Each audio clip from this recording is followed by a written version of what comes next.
DGP వచ్చి రావడంతోనే జగన్మోహన్ రెడ్డికి ఐరన్ రాడ్లు దింపుతా ఉన్నాడు. కొత్త డీజీపీ తీసుకున్నటువంటి నిర్ణయాలతో, అతని సంచలన ఆదేశాలతో జగన్మోహన్ రెడ్డి దిక్కుతోచని స్థితిలోకి వెళ్ళిపోయాడు. తాడేపల్లి కోట నుంచి వచ్చేటువంటి ఆదేశాలకి ఇక ఊడిగం చేయను అంటూ కొత్త డీజీపీ హరీష్ కుమార్ గుప్తా గారు ప్రకటించినట్టుగా తెలుస్తా ఉంది.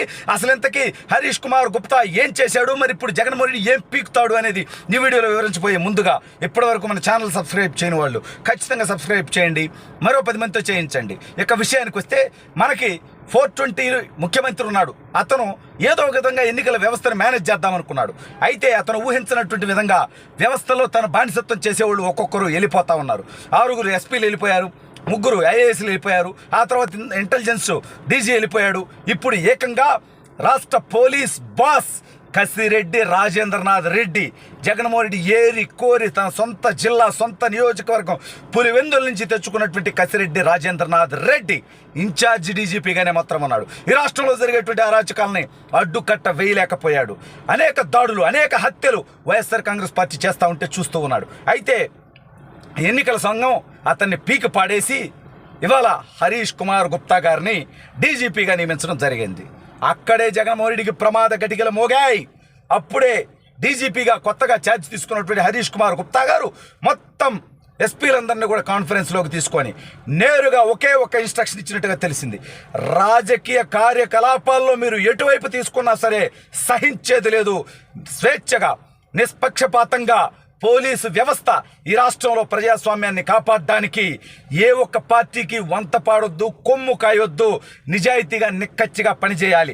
ఒకవేళ ఎవరన్నా తప్పుడు పని చేస్తే, ఏ పార్టీకైనా ఊడిగం చేస్తే వాళ్ళ పోస్టింగ్ను ఊస్టింగ్ చేస్తాను నేరుగా అని చెప్పి హరీష్ కుమార్ గుప్తా గారు మొత్తం ఎస్పీలందరికీ కూడా ఆదేశాలు జారీ చేసినట్టుగా తెలుస్తూ ఉంది. అదేవిధంగా ఇక వైసీపీలో బ్రోకర్లు ఉంటారుగా, మనకు తెలిసేది బ్రోకర్ల పార్టీ. ఏకంగా న్యాయమూర్తులను కూడా కొనాలనేటువంటి నికృష్టపు ఆలోచనలు వచ్చేటువంటి పార్టీ ఈ భారతదేశంలో ఉండేది ఒక్క వైఎస్ఆర్ కాంగ్రెస్ పార్టీ మాత్రమే.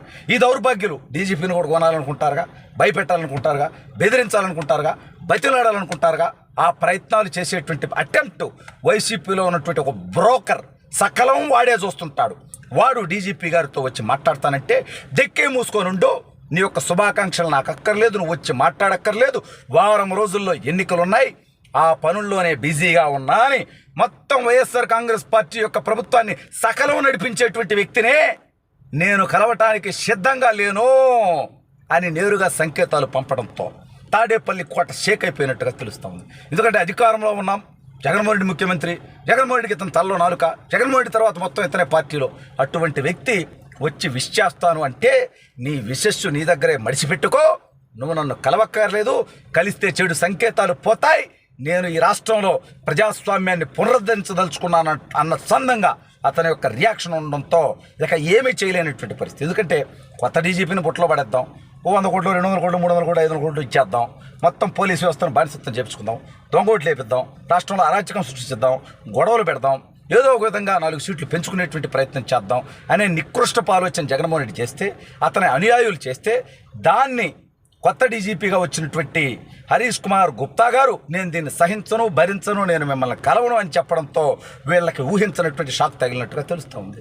ఒక డీజీపీని మార్చడమే కాదు, సిఎస్ను కూడా మార్చాలి, జవహర్ రెడ్డిని ఖచ్చితంగా మార్చాలి. పెన్షన్ల పంపిణీలో అతను చేసినటువంటి దుర్మార్గం, అదేవిధంగా రాష్ట్రంలో ఉన్నటువంటి వ్యవస్థల్ని కొన్ని గాడి తప్పే విధంగా చేసేటువంటి ప్రయత్నం చేస్తూ ఉన్నాడు. అయితే పోలీస్ వ్యవస్థలో నేను స్వయంగా మార్పు చూశా. కేసులు పెట్టి అరాచకాలు చేసినటువంటి వాళ్ళలో కూడా భయం మొదలైంది. తెలుగుదేశం పార్టీ ప్రభుత్వం వస్తుందని అర్థమైపోయింది. నెల్లూరు దగ్గర నుంచి ప్రభంజనం మొదలైతే శ్రీకాకుళం తీరం దాటే దాకా తెలుగుదేశం ప్రభంజనాన్ని ఆపే దమ్మెవడికి లేదు. ఇవాళ అనంతపురం, చిత్తూరు, కర్నూలులో కూడా తెలుగుదేశం పార్టీ, కడపలో కూడా తెలుగుదేశం పార్టీ ఈసారి వైఎస్ఆర్ కాంగ్రెస్ పార్టీకి పోటాపోటీగా సీట్లు సాధించబోతా ఉంది.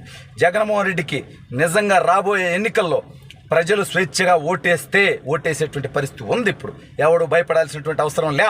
అధికారం పోయిన తర్వాత జగన్మోహన్ రెడ్డి ఈ రాష్ట్రాన్ని, దేశాన్ని వదిలి పారిపోతాడు.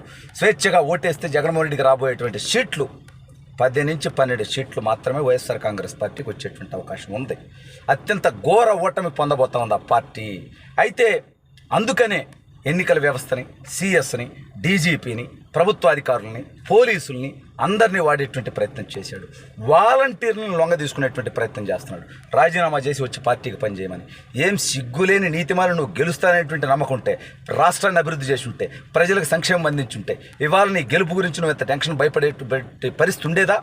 నిజంగా నువ్వు గెలుస్తాననేటువంటి నమ్మకం ఉంటే ఈ తొప్పాసు పనులన్నీ చేస్తావా జగన్మోహన్ రెడ్డి? కాబట్టి కొత్తగా వచ్చినటువంటి డీజీపీ గారు ఈ రాష్ట్రంలో శాంతి భద్రతలను పరిరక్షించి నిష్పక్షపాతంగా ప్రజాస్వామ్యాన్ని కాపాడటానికి ప్రతి ఒక్కరూ స్వేచ్ఛగా ఓటేసుకునేటువంటి అవకాశాన్ని అతను గనక కల్పిస్తే ఖచ్చితంగా ఈ రాష్ట్ర చరిత్రలో అతను ఒక మంచి డీజీపీగా పేరు పొందుతాడు.